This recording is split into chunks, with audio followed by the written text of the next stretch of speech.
think we're live. Right, okay. I'm waiting for John and Peter to arrive. I've seen them fleetingly. Hopefully they will return in a minute. Welcome to the show. And yes, still not sure we're actually live. Could be. Are we live? If you're watching the replay, it will take a few minutes to get going. Waiting for John and Peter to arrive in the studio. I've spoken to Peter. I've seen John fleetingly. And this is Blabbing for Britain, episode 205.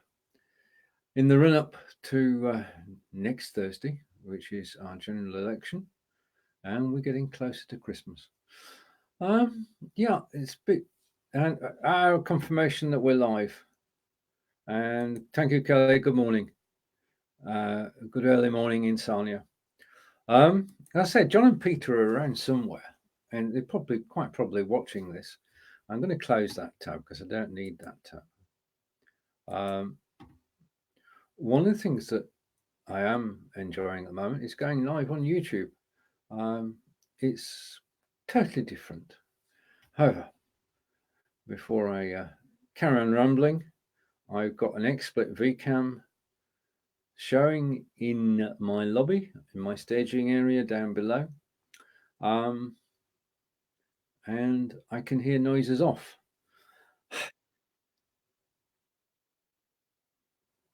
Right. Okay. Peter's saying he had a software update. I can hear Peter, but you can't. So, Peter, you can natter away. I'll give you time. There's no rush.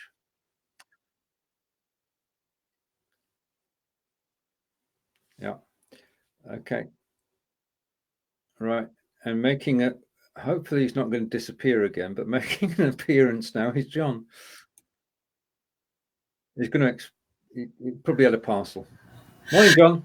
No, it was a registered letter, actually. Just as I sit down, come there, bing bong. Right. Okay. And say good morning to... Oh, wait a minute. He was there a minute ago. You think after 205 weeks we'd actually get this right? He was there, he's gone. Oh, good. And comment from Kelly. All right. Thank you. Thank you, Kelly. I enjoyed actually creating the introduction to my channel, which I did again yesterday. I got a thumbs up from Aberdeen. Say good morning to Peter. Morning, Peter. Good morning. I'm looking very pale today. Am I? Are you looking better than you did earlier, Peter? Turn the lights off. Right. Let me try the lights off now. Yeah. John, are you on your new machine? No. I have unboxed it, and it arrived Monday. I have unboxed it. Yeah. I haven't even plugged it in. I've been too busy. Right. How's that, guys? That's good. I'll bring you full screen, Peter, just so you can actually see. There you are. Oh, I'm happy enough with that. That's me sitting in a really dark... This room is dark. I know. You showed it me earlier. Really dark. But anyway, here we go. Let's get on with that. A comment from Kelly. And... Oh, you watched the replay of Anything Goes. Thank you. Anything goes. Anything Goes with myself and Fonz was on YouTube yesterday. Okay. John, are you zoomed in a bit? That's better. Well, I can move the laptop near to me. There doesn't appear to be any way of controlling the camera about moving in and out, but there's about 1 million controls for contrast and other things. There's no zoom. No. If there is, I haven't found it yet. Okay. Say good morning to Paul. So we got presents from Stoke. Good morning, Paul. All right. Okay. Where shall we begin? At the beginning. I'm in a singing mood today. All right. Okay, Peter. We got a song about politics then. Is there something that need to do with trust and liars in a song? Right. You know, for me, it can't come quick enough. I want to over and done. The nation is fatigued. Really. I think we've all had enough, haven't we? Yeah, we really have. And I think the politicians are starting to get to know that now. You know? But the news just now I heard is a lot of, there's quite a few people had a breakaway from the Brexit party this morning. And Jacob Rees-Mogg's sister, for instance, and they're now encouraging people to vote for the Conservative Party. Because I don't know. What's your comments on it, guys? I'm always the one that makes all the running. Well, we've only got a week to wait now, haven't we? Yeah, I mean they're all still making promises, and I mean the latest from Labour is more teachers, and one that I can applaud is to make sure that every child has a breakfast. Yeah, I want to come on to that. I want to go straight to something which we always we think of others at Christmas when we're getting towards Christmas, but I want to bring up the topic of UK homeless children. And apparently, a child becomes homeless, or one child becomes homeless every 8 minutes. Yeah. And that's a comment on the state of the nation. I mean, do we have a duty to look after those who can't look after themselves? Of course we do. And even the problem is when you get shelters and things for homeless people, things like that, I want to go to them because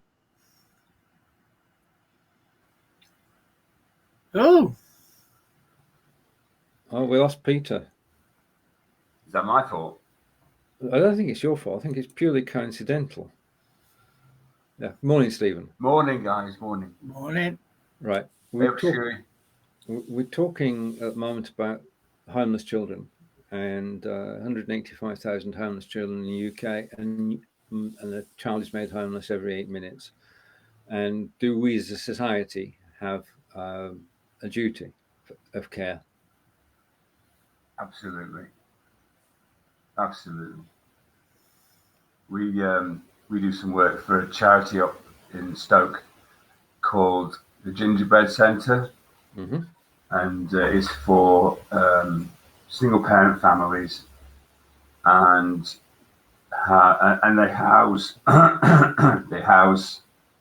the families and provide support to them and guidance and all the good stuff. And they've had funding cuts, of course. Yeah.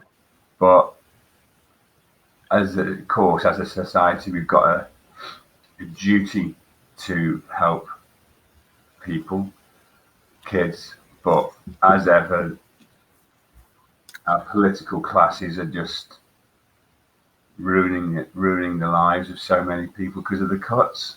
And I don't have a go at you two, but that Joe Swinson has apologised this morning for austerity.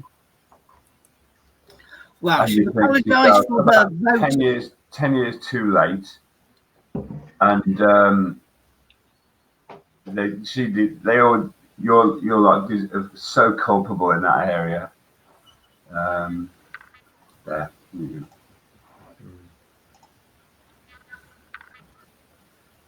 Yeah, we can see you, Peter. Okay. Do you know, I've been up all night, and you think we've got it bad here?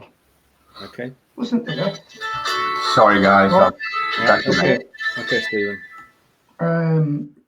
The United States of America.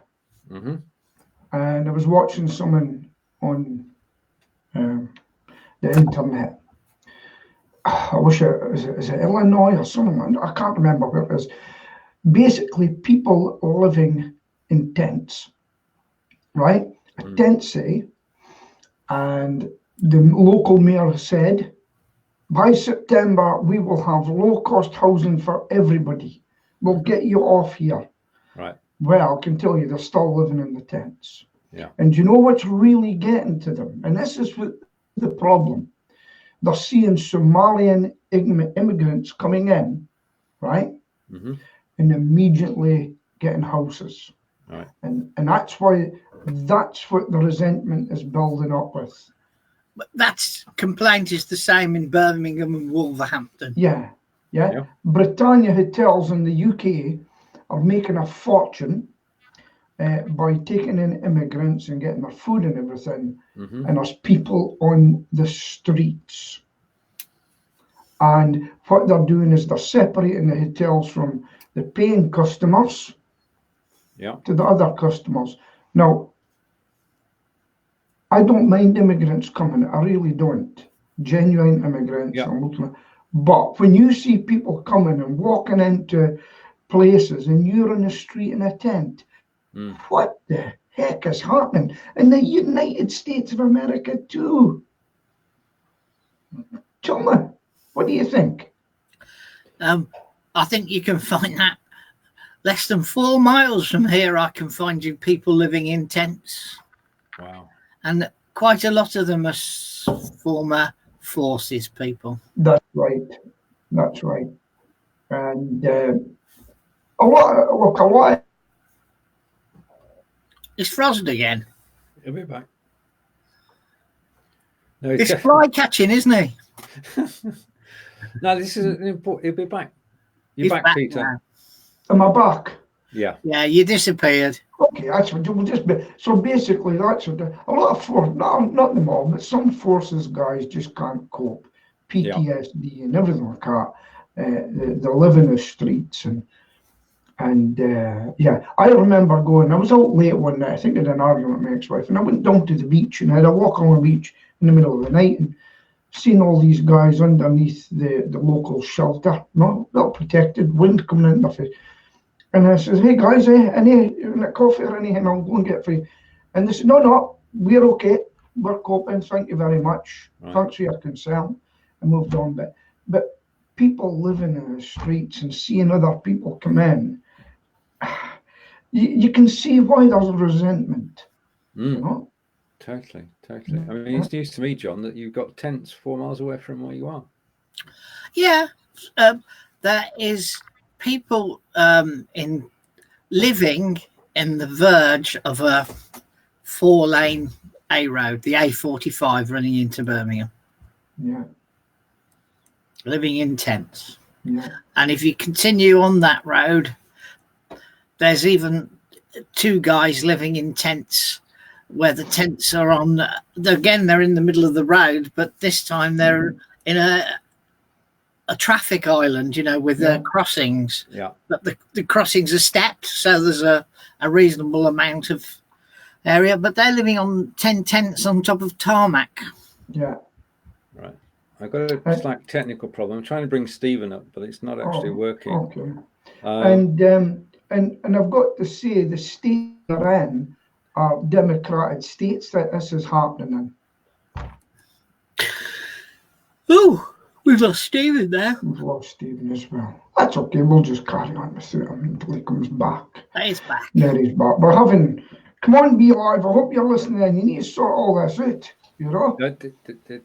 I mean, that was a quick refresh, and welcome back, Stephen. I couldn't actually bring Stephen up, which was obviously not good.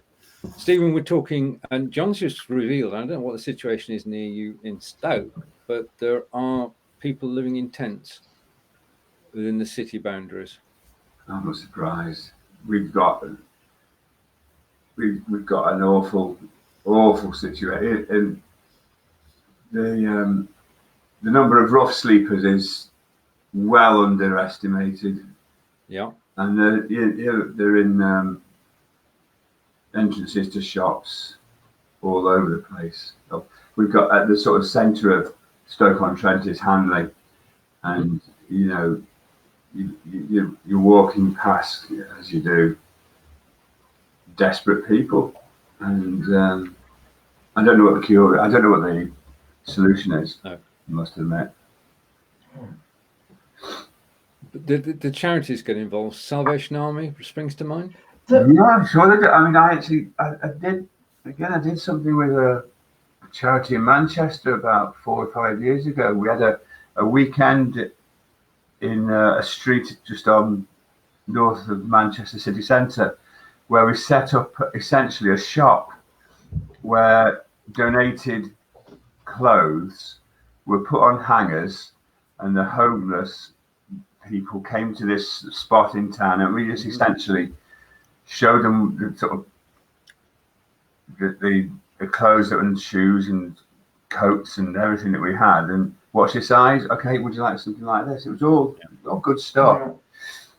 But again, you get Manchester City Council saying that there are, let's say, 2,000 rough sleepers. Mm-hmm. And the reality is 4 or 5 times that. Yeah. He's gone. It's dreadful, it really is.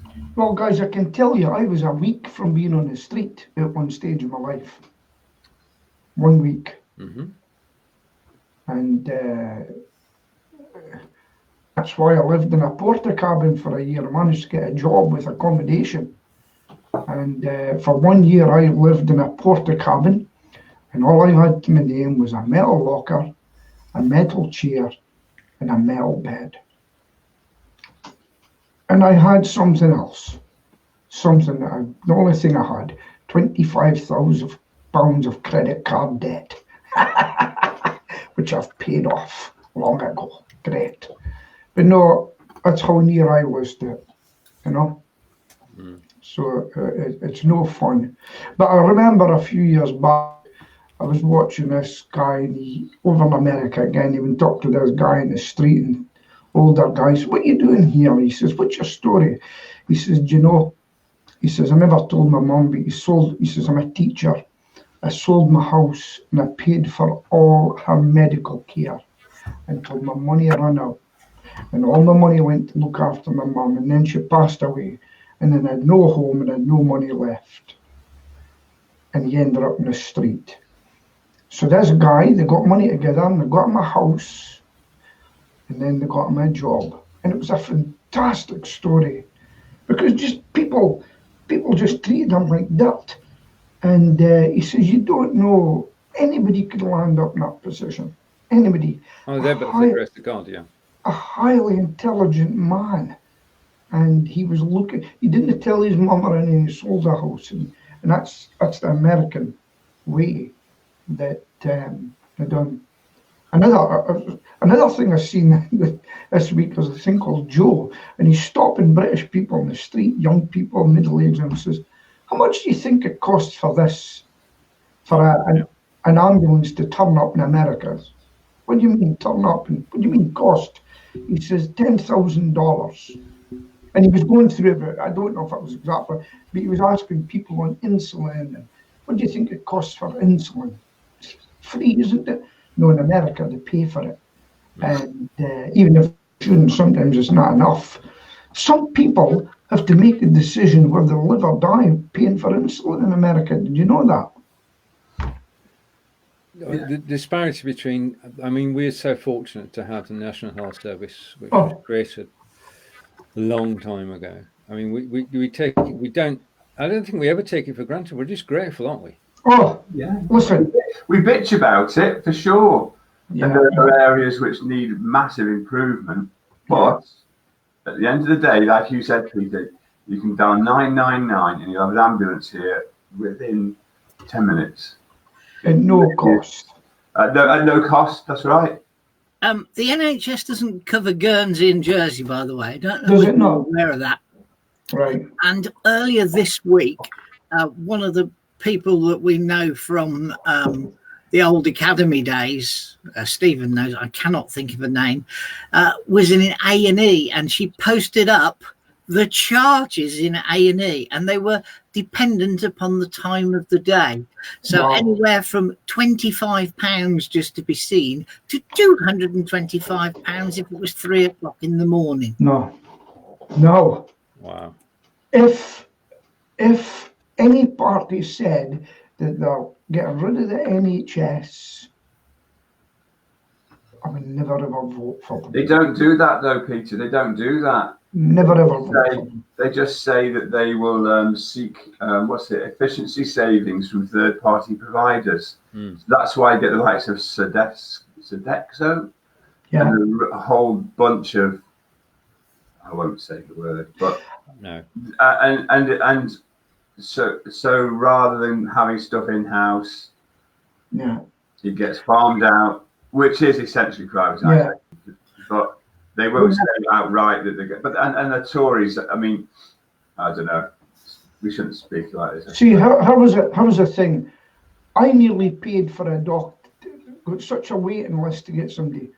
I think I would pay a wee bit of money just to speak to a doctor. We had to. Did you do that? My dad's got issues at the moment, and we just couldn't afford. Sorry, we couldn't afford. We didn't want to wait the 3 months, I think it was, to see a consultant. Yeah. So we paid. My mum and dad paid. I didn't know. I think it was 225 quid for the consultation. How much? And so he saw us within a week. Yeah. And he's having treatment at the moment, but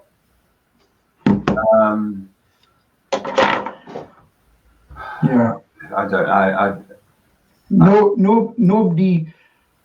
I think if the party that says they're doing away with the NHS will be a failed party. I can tell you that. Right? They know not to touch it.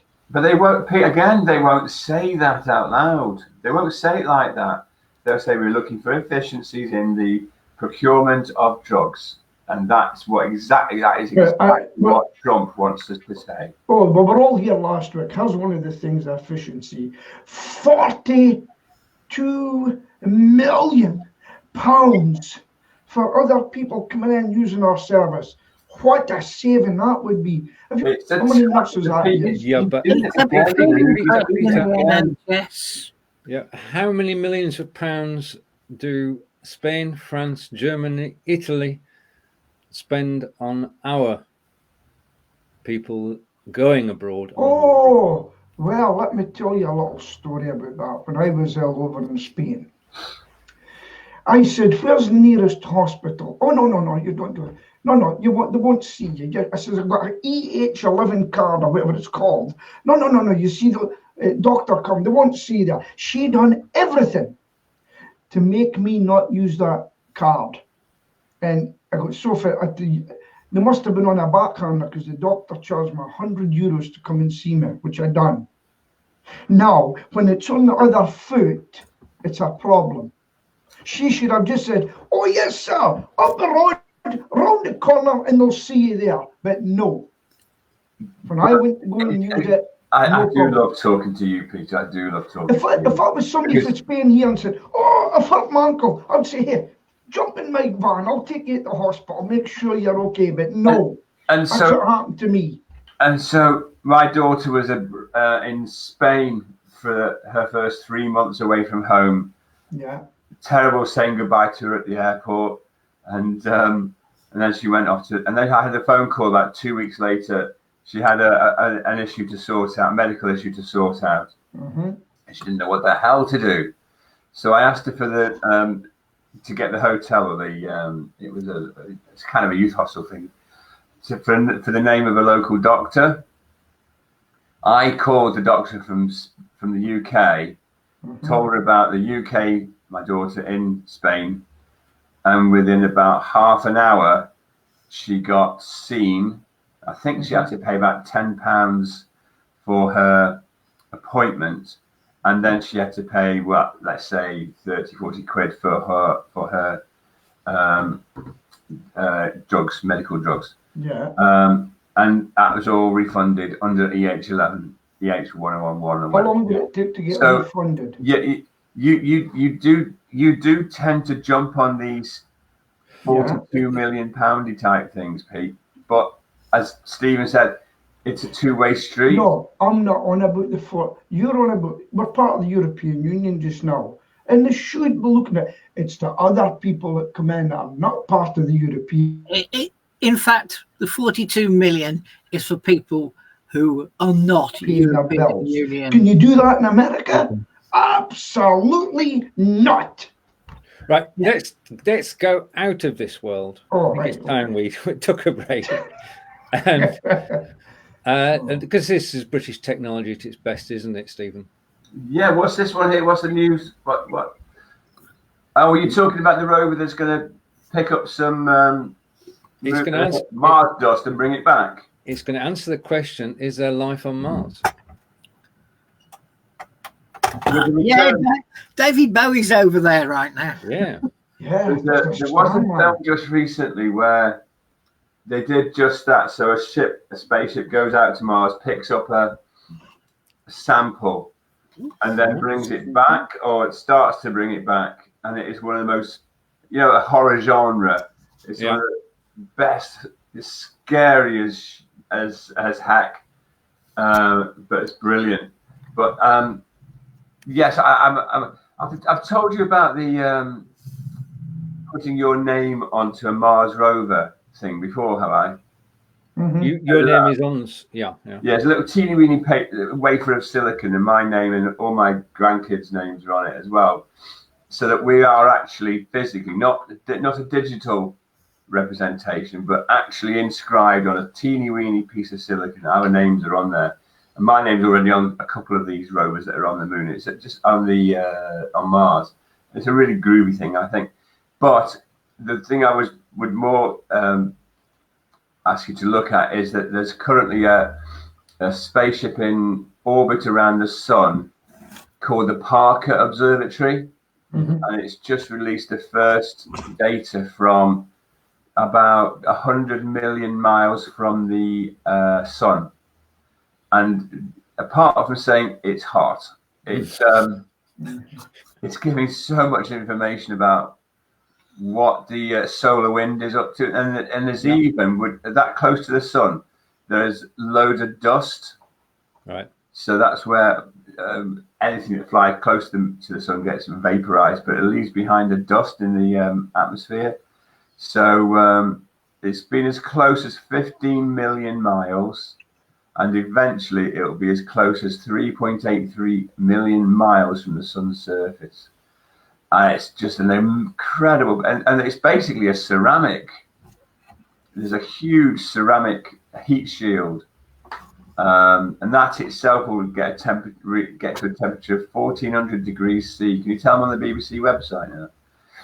And it's just an amazing piece of engineering. So where did you get your headline about the Mars? It's just basically a BBC story and talking about the British technology that's actually going in. And basically what they're going to do is they're training it at the moment, the little robot, to pick up rock and any cylinders that it finds. I don't know why cylinders, and bring those back here, so we can actually discover from what it picks up whether there is actually life on Mars or ever was life on Mars. Maybe the oxygen run out or something, you see, in Mars. Right. You just said a moment ago, Stephen, incredible piece of engineering, which brings us neatly on I tried to help. To the Lotus Evija. 2.2 million electric hypercar, which has gone into production. Okay. Now, the thing about this is we've got this stereotype that you've got electric car, then it's going to do about 60 miles an hour, and it's going to run out of charge halfway to where you're actually going. But this particular piece of British engineering can do 0 to 156 in under 9 seconds. When is it? Is there any images, Stephen? What roads are going to use? Well, no. I mean, it's gone into production. Obviously, being able to do something and actually doing it are two different things. If it was to go around Silverstone, then it could do the 156. Christ, have you seen it? Have you seen it? It looks beautiful, doesn't it? Yeah, it looks beautiful. God. Do you know, speed actually bores me. Can only do 70. What's the purpose? Well, you go to Germany, Peter. I've been. Yeah, on the Autobahn. It looks absolutely gorgeous as a car. It does. Can we all have one, please? Yes, please. Yeah, if you want to buy me one, yeah. I wouldn't have charged you for it. Should we get some advertising revenue, and we'll do a road trip in it? Yeah, that's it. It is a 4-seater, isn't it? We could set off, tour the world, and that thing. Praise British engineering. Sounds like I've got a bit of good news. Okay, Peter. I think my eyes are getting better. On the diet, and I can actually read the writing here just now. Just still fuzzy, but any cup of soups this week. Morning, everyone. I couldn't read that before from here. Right. So that's really it's good. Minestrone. Right. It's a cup of soup of the week is minestrone. Right. Now, a magical event took place this week, which I'm going to bore you with. Basically, not cricket related, is it? No, it's not. It's not. You said from cricket, but I'm going to talk about Amazon Prime football. Right. Really? It is a story against my dear club Burnley.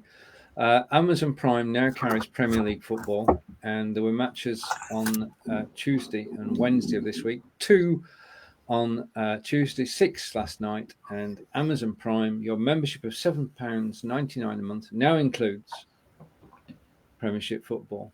And very good. One of the first 2 matches to actually be on Amazon Prime was a match involving Burnley and Manchester City. Played at Turf Moor in Burnley. And it was a real piece of history because we got drubbed 4-1. Manchester City 4, Burnley 1. So that's not an auspicious start to our Amazon Prime football, but it does show the future is Prime. And it's a change not to be. You don't have to have Sky to watch football. On TV waking up, BBC waking up. No, terrestrial television's had its day. Peter, it's only 20 matches.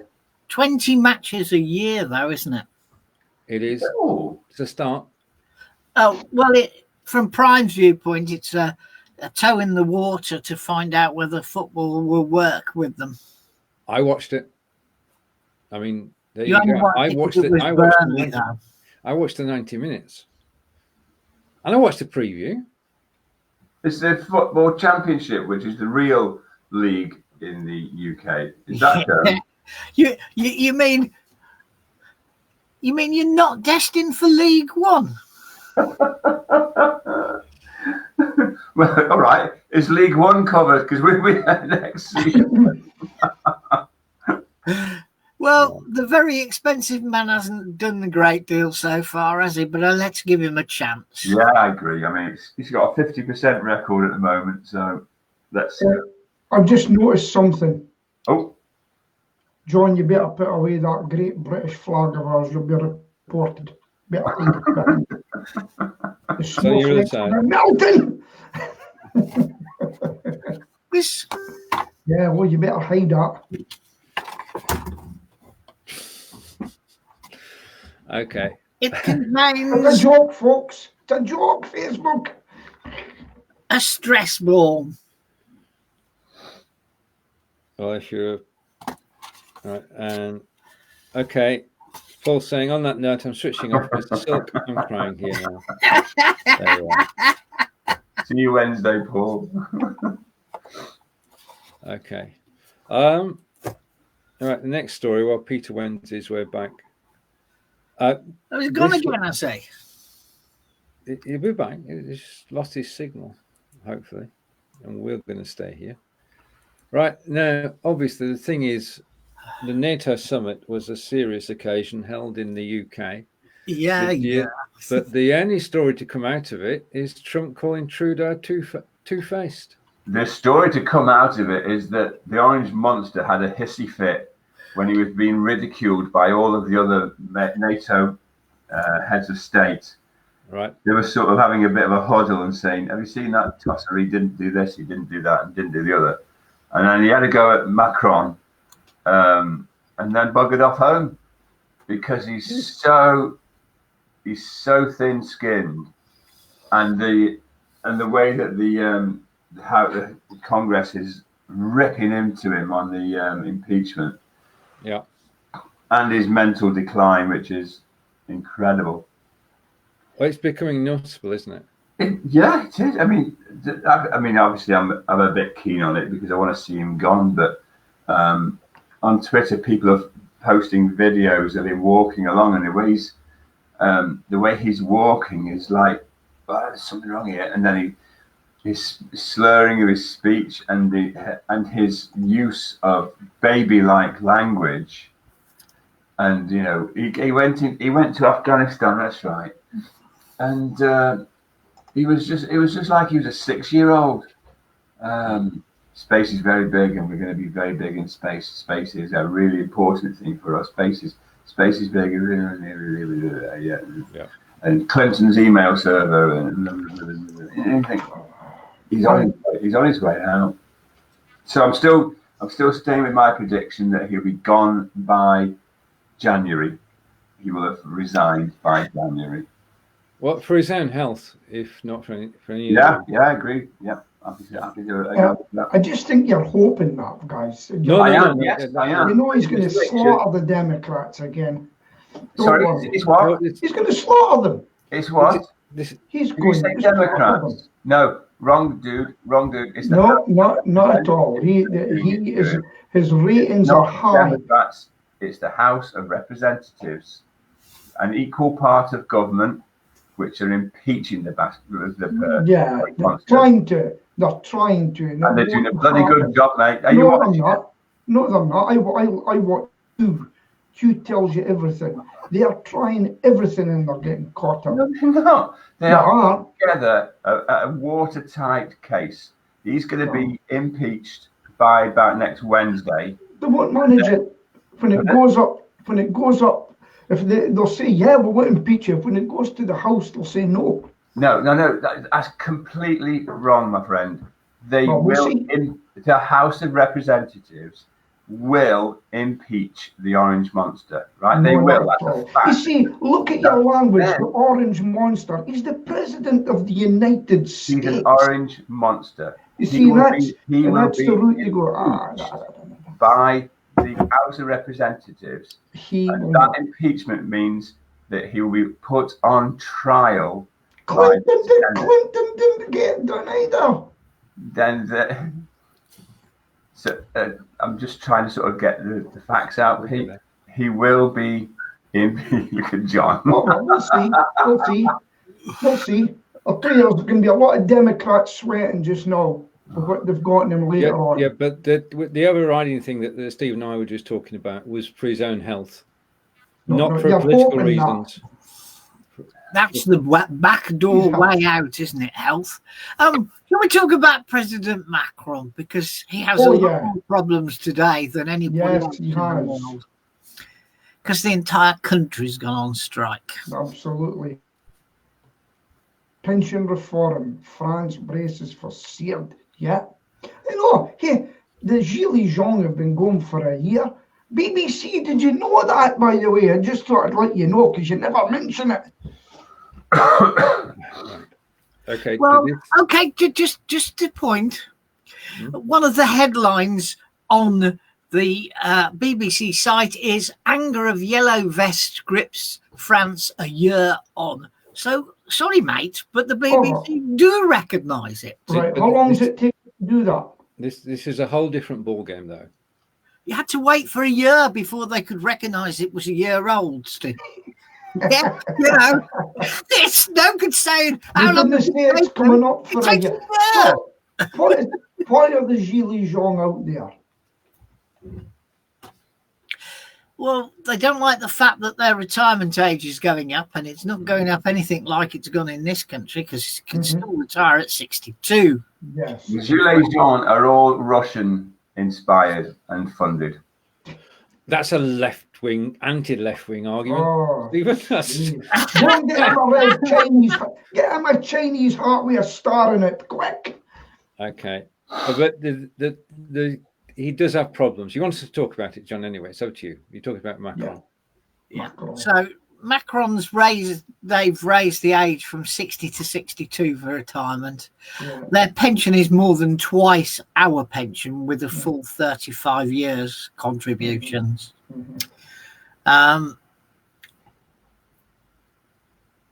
And their contributions are considerably lower than ours, so you can see why people are upset. But funnily enough, it's people around the age of 34 that are the most concerned. Good of them to think of that, because they realise, wait a minute. When I was young, I had a guy into my house the other day sorting my heating, 45. I says, have you got a pension yet, mate? No. I says, get one. Whatever you do, leave and get a pension. You know? Vladimir Silk. Vladimir.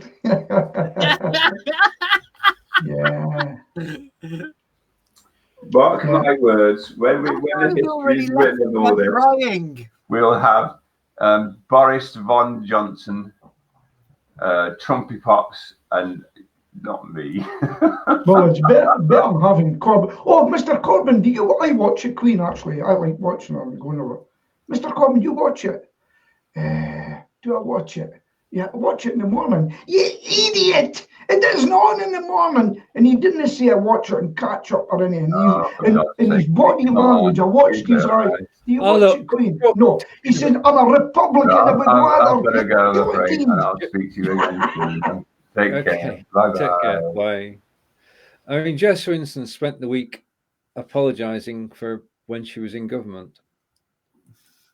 So for when the Lib Dems were a very, very junior, yeah. What more can you say, really? Yeah, Stephen's gone. Stephen's gone. Yeah, he said, "I'm pissing off because I've had enough of that Scots blood." Well, I didn't. As soon as Paul said Vladimir Silk, his whole demeanour changed. Is it not sunk in yet? Remember to come back. We don't mean it. And Paul doesn't mean it either. I think it was taken in the spirit it was given. No. So that wasn't a problem. Right. Okay. Now we're doing well. Let's see if there's anything else that we can go on to. Premier League we've covered. Just a shout out to world champion Lewis Hamilton, Formula One, 6th title. He's won 84 races. He's only 7 behind. Peter's gone now. Behind Schumacher's record. It's down to you and me, John. I just wanted to recognise that. And sorry, Paul. It wasn't you and me. It was one of those things. I'm just going to get the screen right. Yeah. Okay. So we've lost Peter and Stephen. Stephen on purpose because he had to go and do some work. And right. Okay. Now you and I are back at 4 o'clock today, are we not, sir? Yep. That's right. How do you feel about being back at 4 o'clock today? That's got to get more than it. I'm looking forward to it. I have finally fixed my recording problems with the sound. Oh, right. What was it? I've gone to a completely different product. One that you and I have had for absolutely ages. She's Camtasia. All right. Okay. Yeah. Because it allows you to separately control the sound from the microphone and the sound that goes out through the speakers, and then mix them in, and then record them. As separate tracks. Right. So when you get your video after you've done your recording straight into the timeline, it's split into 2. So you've got a video of the screen, of the recording. Yeah. But then you've got a separate video of the music stuff. Yeah, and that means that you end up with 2 soundtracks. So even if they didn't come over very well in your recording, you can extract both of them like it can do in Camtasia, and then you can make one louder and one quieter and all those sort of things. So you feel definitely a good way to do it. You feel in control. Yes. And so I'm going to re-record my thing straight after this and get it over to you, not 3 minutes before we go live. Thank you, much appreciated. Can I ask you a question?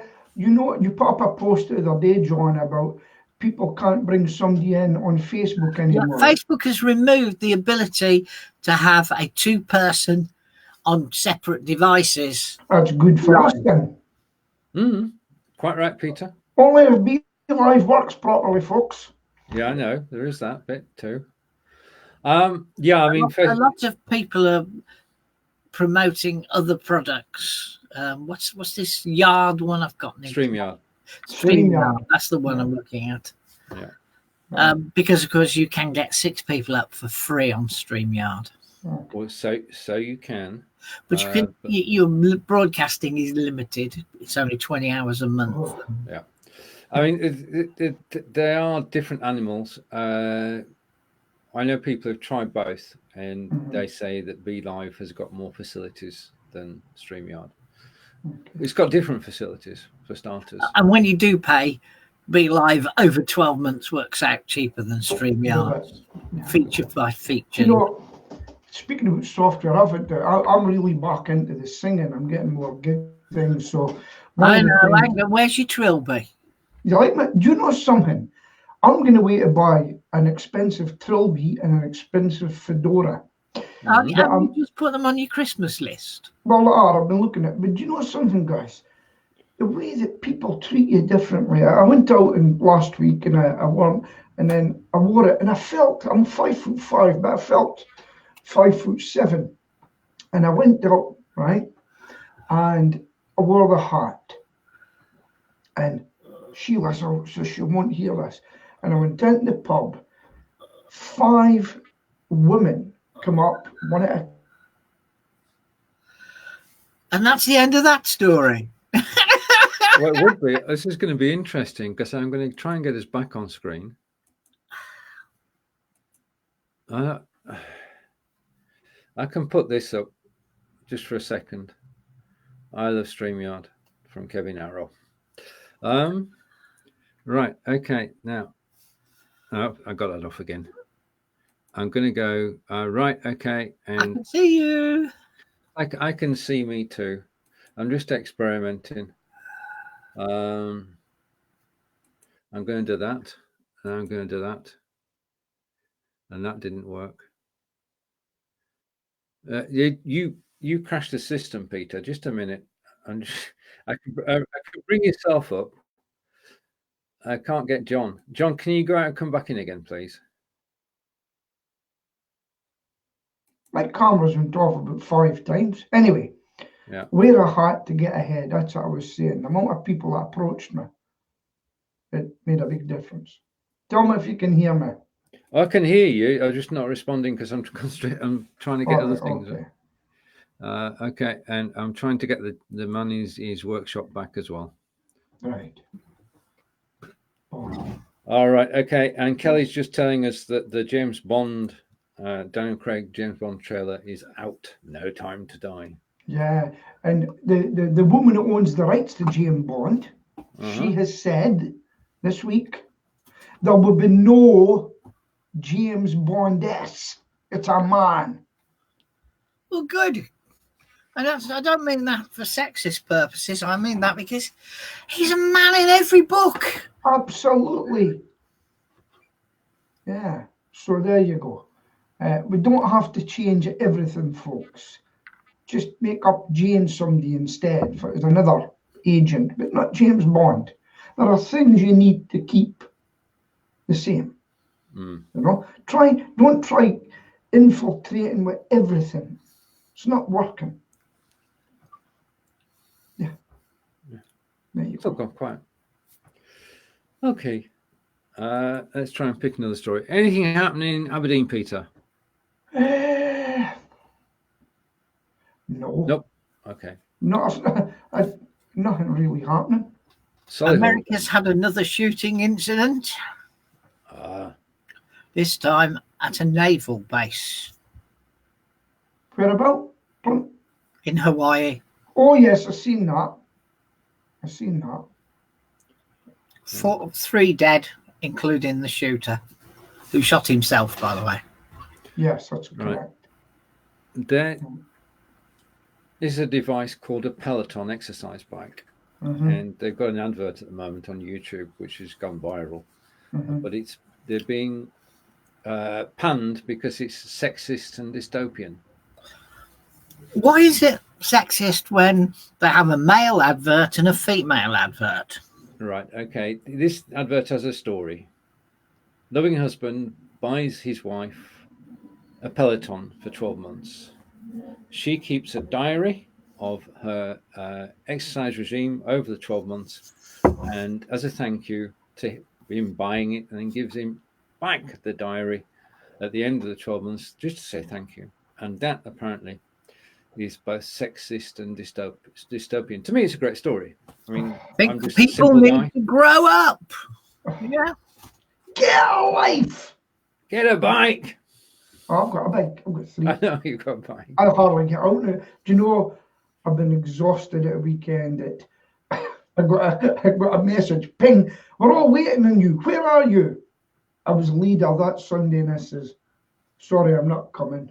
I'm just exhausted. Forgot to get out of bed. Yeah. No, I was going. I says, no, I says, I'm not coming. I am fine for terraces.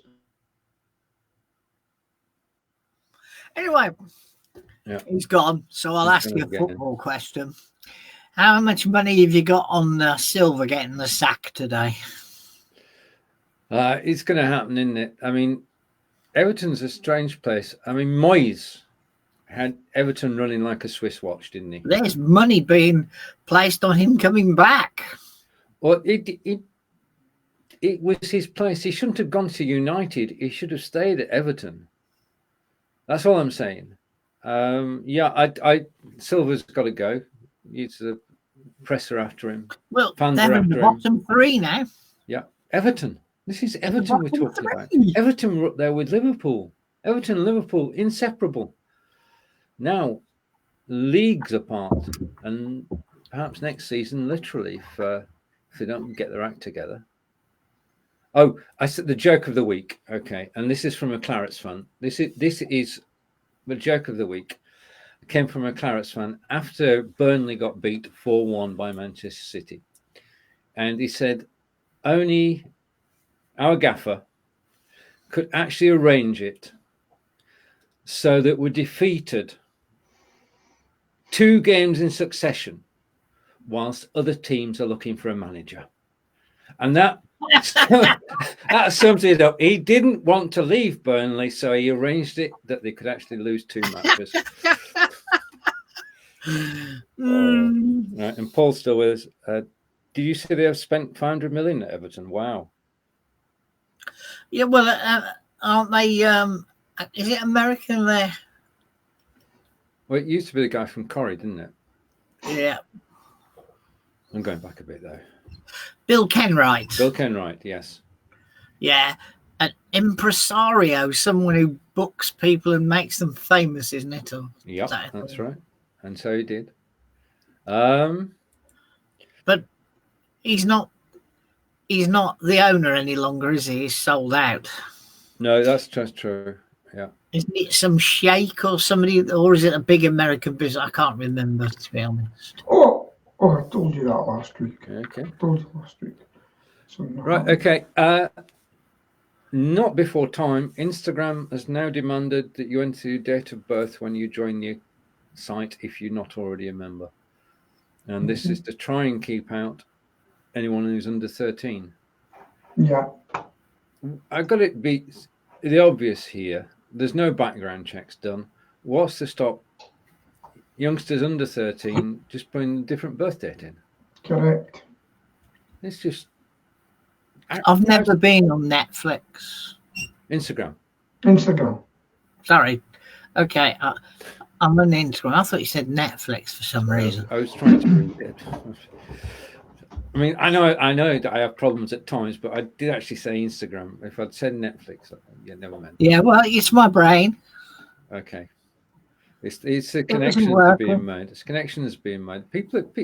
There's something going on because you think one thing and you say another. Yeah.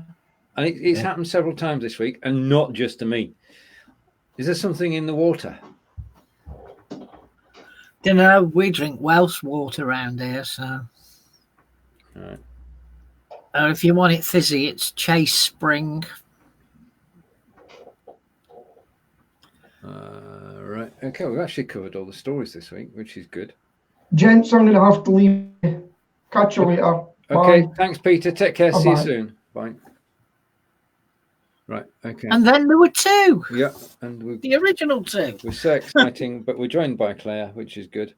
And Claire is saying John's brain is thinking of what box set he's watching next. But I said I've never been on Netflix. You an Never Amazon, been on Netflix, Claire, so I won't be watching any box sets. you're an Amazon Prime person. I am on Amazon Prime, but principally because I save money on the deliveries. That's all. Yeah. I do watch the odd occasional program, but not very often.